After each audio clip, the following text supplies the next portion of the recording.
Julie said, my name is Keenan Franley. I work for ACMC. Can everybody hear me okay? You can't? I'll try to speak as loud as I can. So I do physical therapy. Does anyone know where ACMC's physical therapy is? I know, I see a couple familiar faces. We're literally right across from the hospital, right on the street. So we've been working there for 3 years. One of the areas I've gotten into, and that 2 other therapists also do at our clinic, and Mike does a little bit too, is working with patients who have dizziness or balance disorders. And that's a really common thing, and I think a lot of people don't know that physical therapists do that.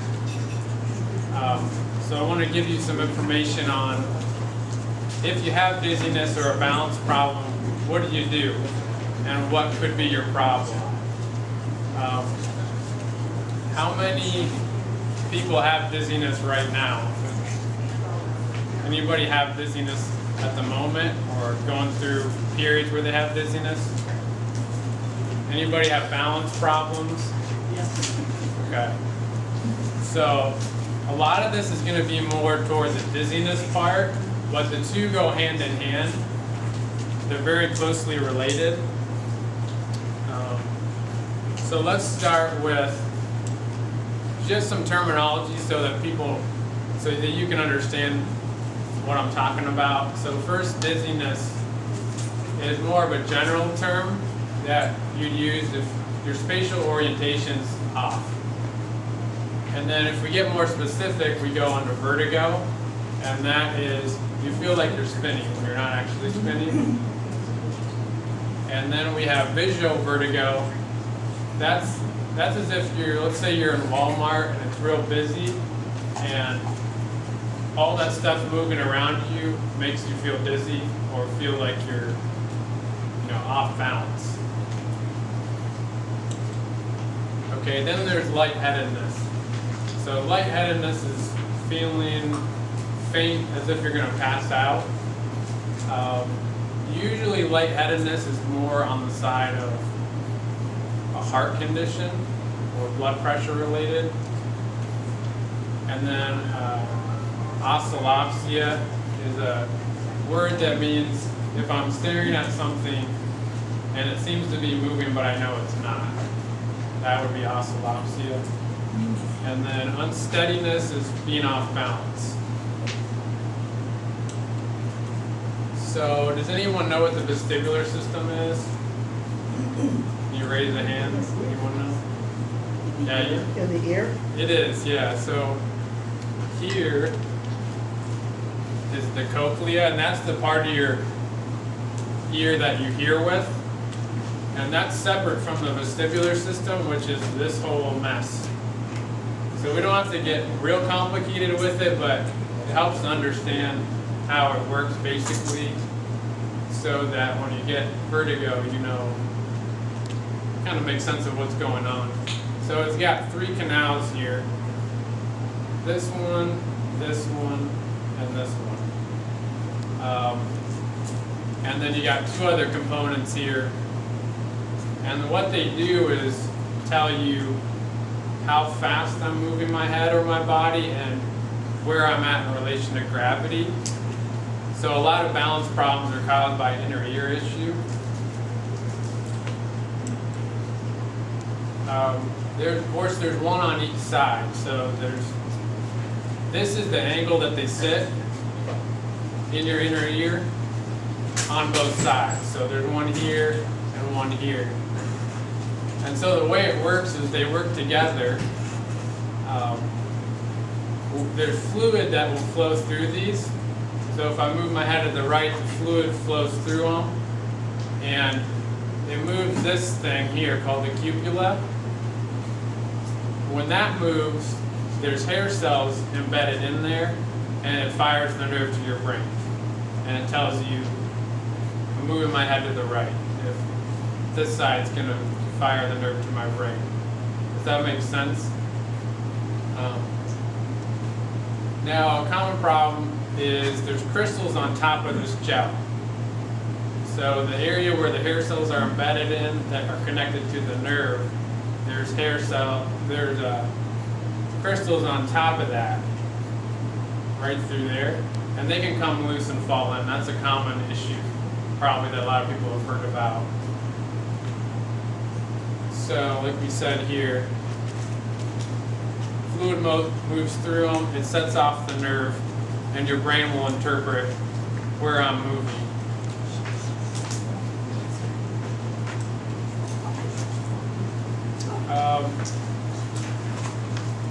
So like we talked about, that's going to tell you where I'm at in relation to gravity, how fast I'm moving and accelerating.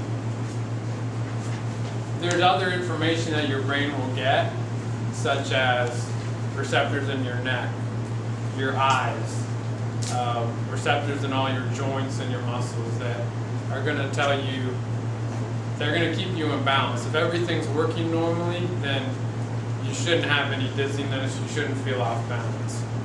So if you feel off balance or you have dizziness, one of those systems is not working correctly, and you want to get that checked out. So we want to get into what disorder do I have and what do I do about it. Does anybody have any questions about the vestibular system, how that works?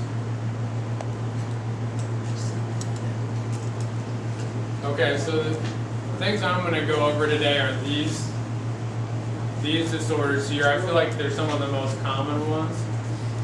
So we'll start with BPPV. Okay, so a lot of people in here are a little bit older. I don't want to offend anybody, but sorry. But this is a really common issue as you get older because, and I'll show you a little bit later, but these crystals tend to come loose more so when you get older. So this is vertigo that occurs when these crystals, like we talked about, that sit on that gel, come loose, fall into the canal. And then now that fluid that flows is moving more than it should, and the brain's interpreting that I'm moving when I'm not. These are the crystals. They're a microscopic picture of the crystals. These little filaments break apart over time, and then, especially if you have osteoporosis, and so they'll fall in there, fall into the canal. So the key with this is, how do I know if I have this? Well, if you are in a specific position and you have vertigo, like the room is spinning, that's how you know. Okay, I lie down and I get vertigo. Or I roll to my right or my left. I sit up, I get vertigo. That's how you know this is BPPV, more than likely. And it usually only lasts 30 seconds or less. You can have other symptoms, like you feel generally off balance, lightheaded. Your eyes might jump sometimes.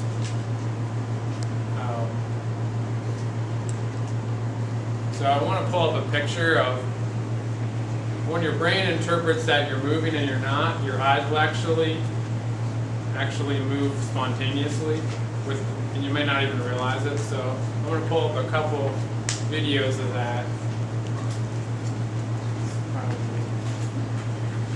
The link should work here.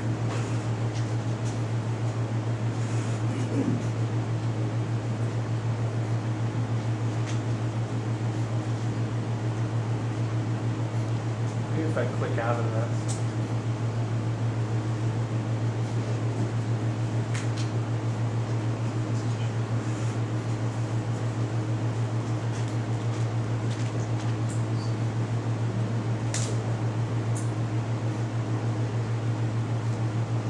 So this is one video where this is called nystagmus. The person has an issue on their left side, and so their eyes are twitching fast up and to the left.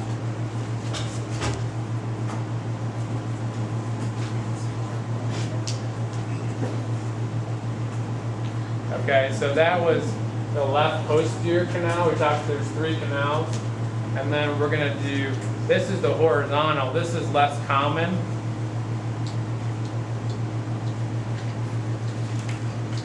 But this movement, it beats straight to that side. You can see it goes fast to the left and slower to the right. When that's happening, people usually feel like they're spinning, they feel sick, they might throw up, and it only usually lasts like 30 seconds. It can keep going though.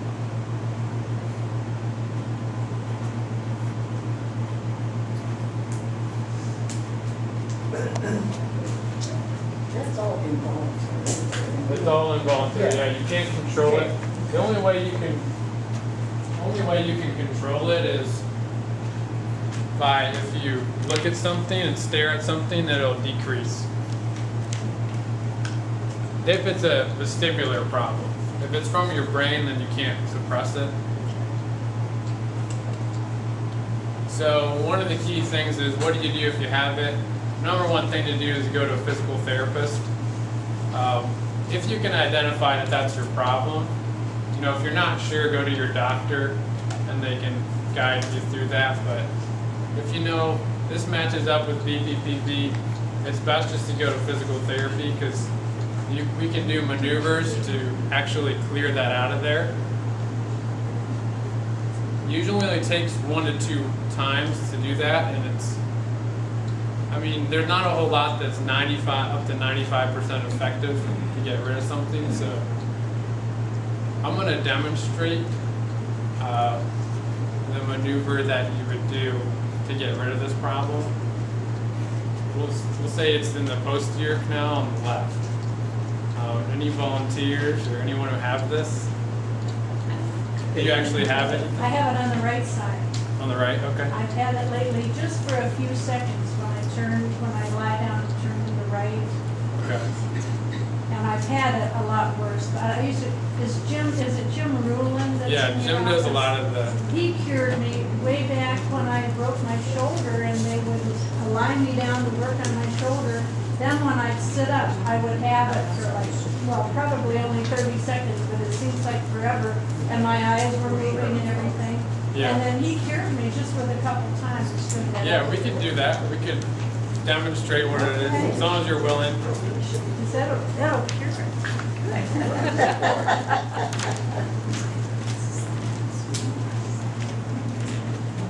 Okay, so you've been through it, so you know what's going on. So we'll go Right. feet out in front of you. Okay. And then we want to make sure your head can dip over the edge, so Right. scoot up. Right on the edge. Get right on the edge and then come up a little bit. And I'm going to just stand behind you. Okay. Do you have any neck problems? No. Take my glasses off. We'll put those over here. You're going to roll too. And if I see it, then I'll treat it. So we'll go head like this and down here. This is not going to do it. Oh, there it goes. There it goes. Just for a few seconds. Should have made this get over a bit.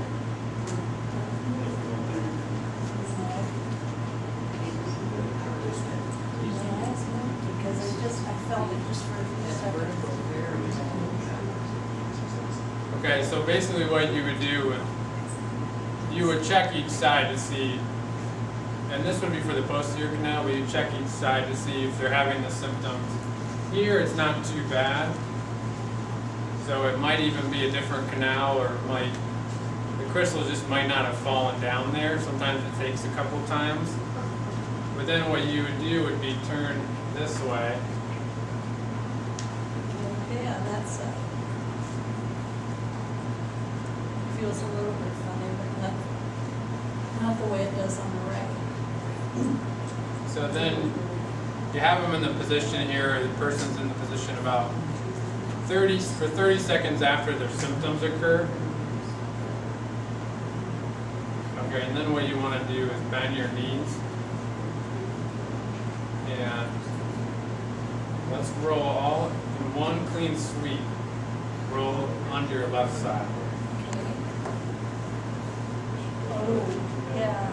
If you feel little more there, that's actually a good thing. 'Cause that means that the crystal's falling down further. You feel it at all now? It's starting to, it's going away. It was just real, like, for a few seconds, 3 seconds or something like that. So now, it's hard to imagine how this works if you haven't seen a video of it, but we're actually going to flush the crystal out of the canal when she sits up. Is it all gone now? So bring your legs over the edge,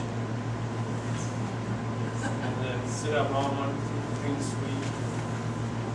Okay. Oh, Feel anything there? I'm okay. It just was a little bit, just for a second. So, if it works, it'll go away pretty much right away. With you, I didn't really examine, so I don't know if that's the right side or not, if it's the right canal. But that's how the most typical BPPV symptoms would be treated. You've probably been through that before. Yes, a few times. So I don't want to do it again and it not be the right side, but that's how we would. Yeah, Do it. sometimes when they tip me over, it just really Yeah. gets bad, but I haven't had it real bad lately, so. Yeah. You can always come back and see Jim for that.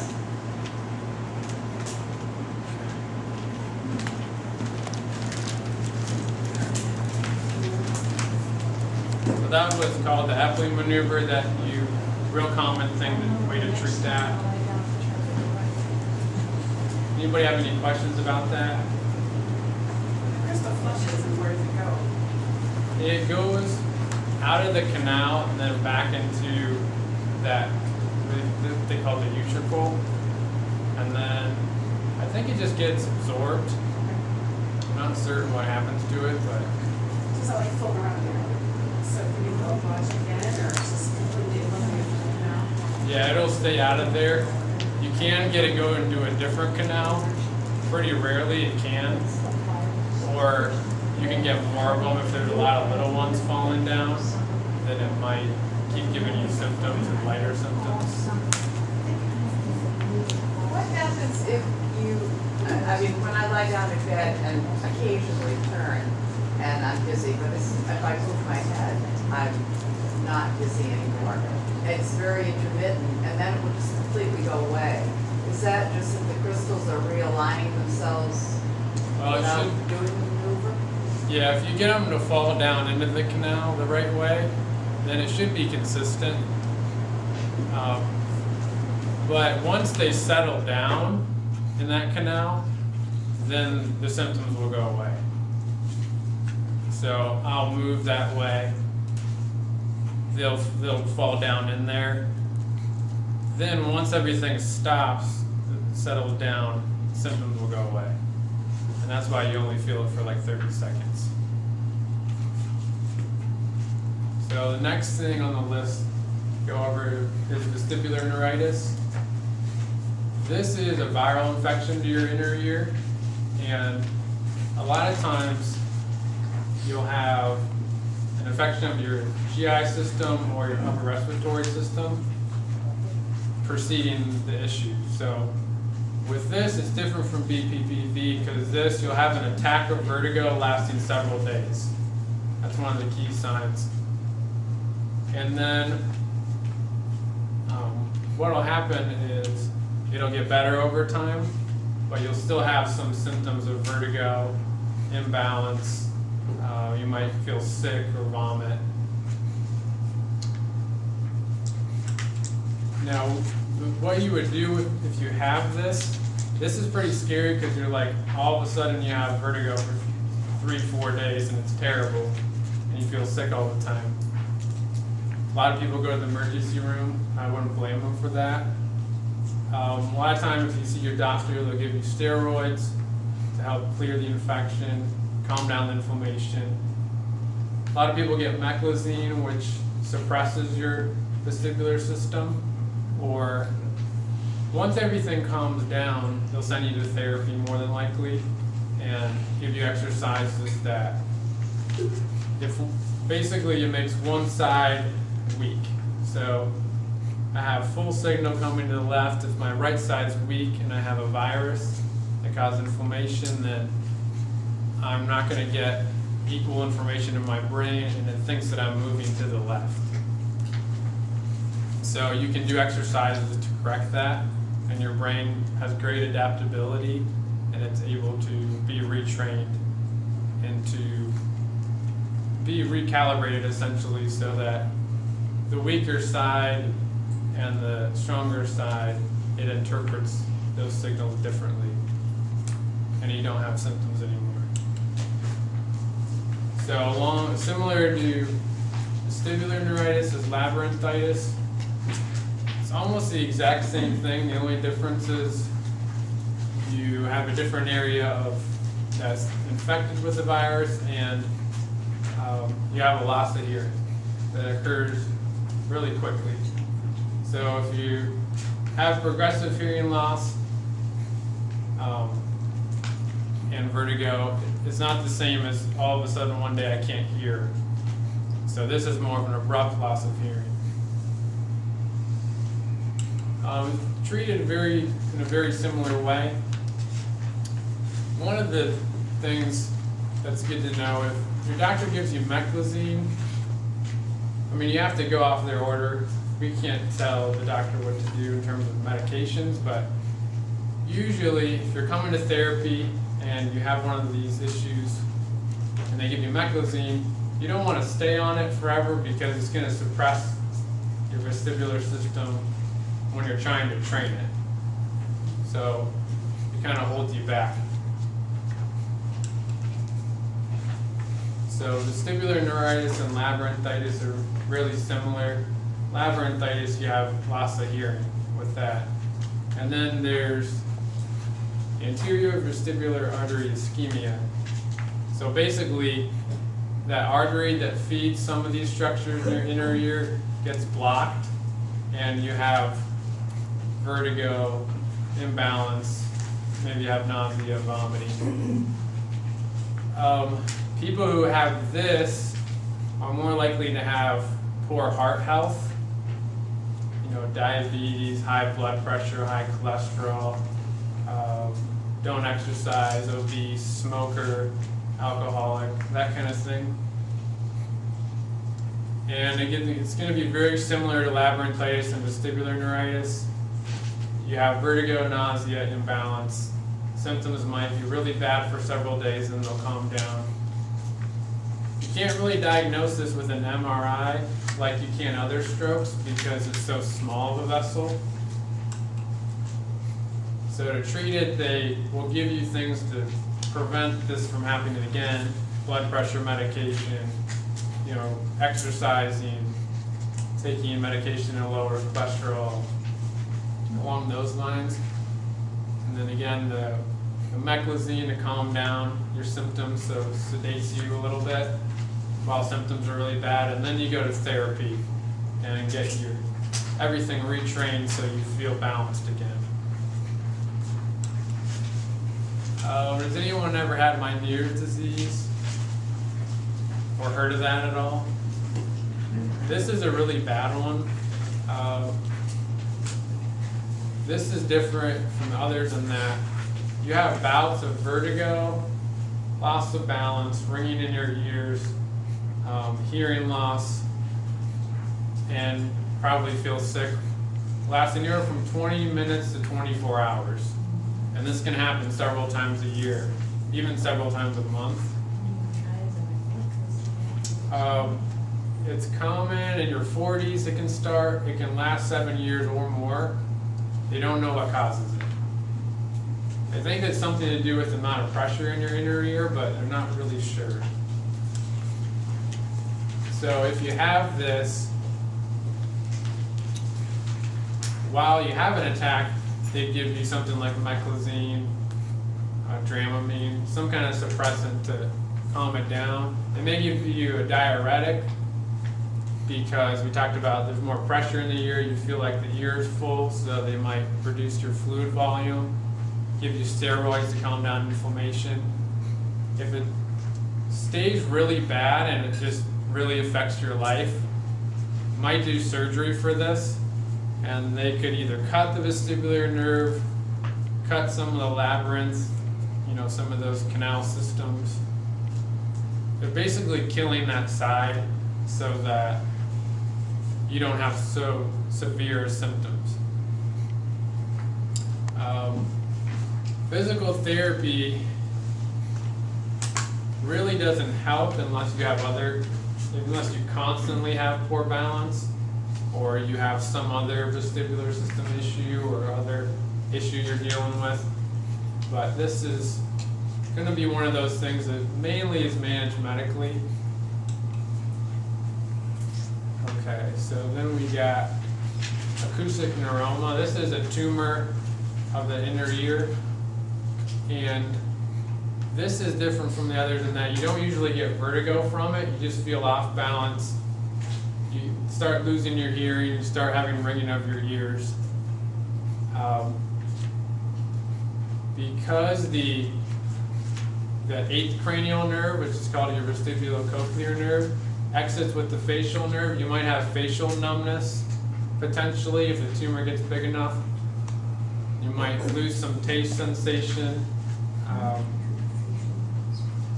You could have reduced salivation, like dry mouth. So if they suspect that you have this, they're going to do an MRI. And this fancy term, kind of cut with the MRI, is what they would want to do. Okay, so they're going to monitor the tumor until it gets 2.5 centimeters or larger. If it gets bigger than that, they'll probably have to remove it. And when they remove it, you're probably going to lose some hearing and possibly have some numbness of your face. But again, they try not to do it. If they don't have to remove it, they won't. They'll just monitor it regularly. Okay, and then another common issue or cause of vertigo or imbalance or dizziness is a stroke.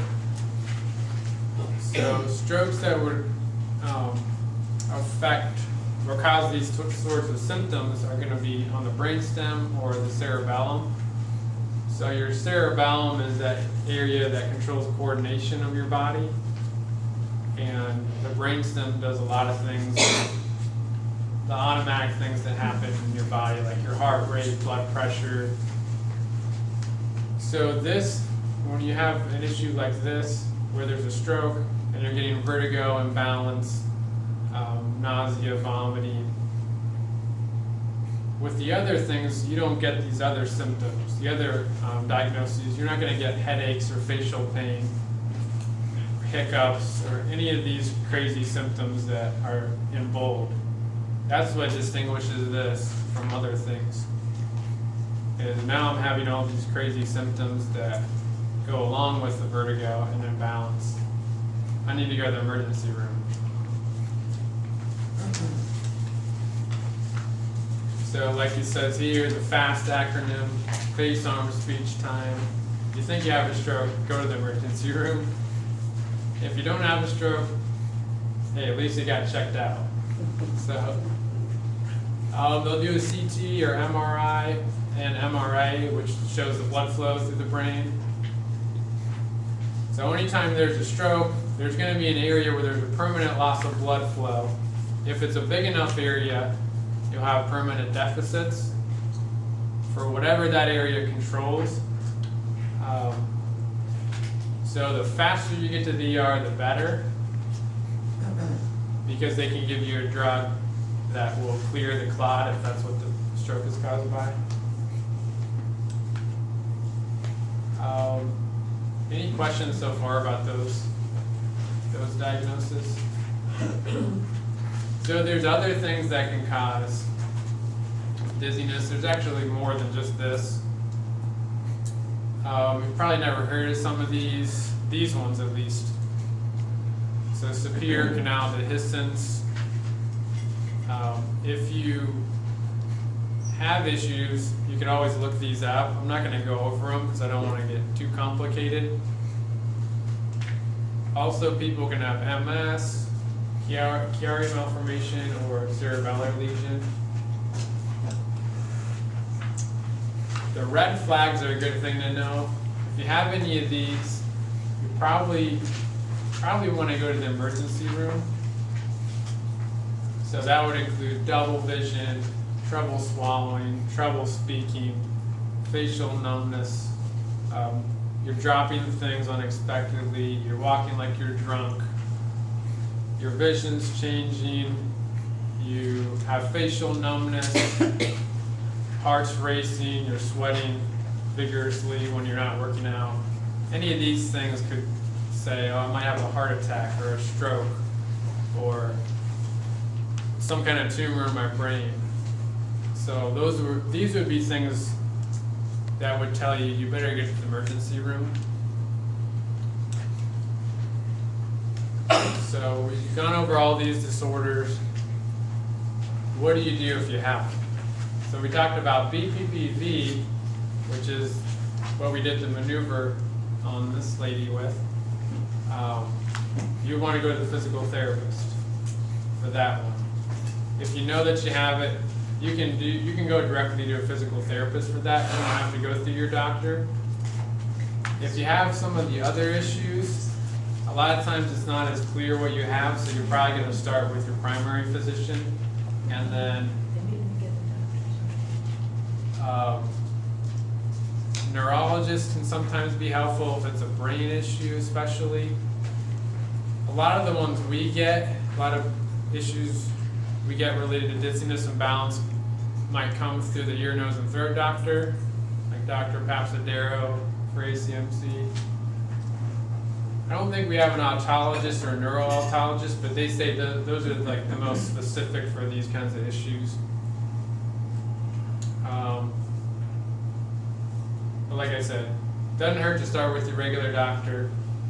Physical therapists can see people with direct access, so you don't actually need a referral from your doctor. We just send that information to your doctor after we see you so that they know. But any questions? Is there anything else that we can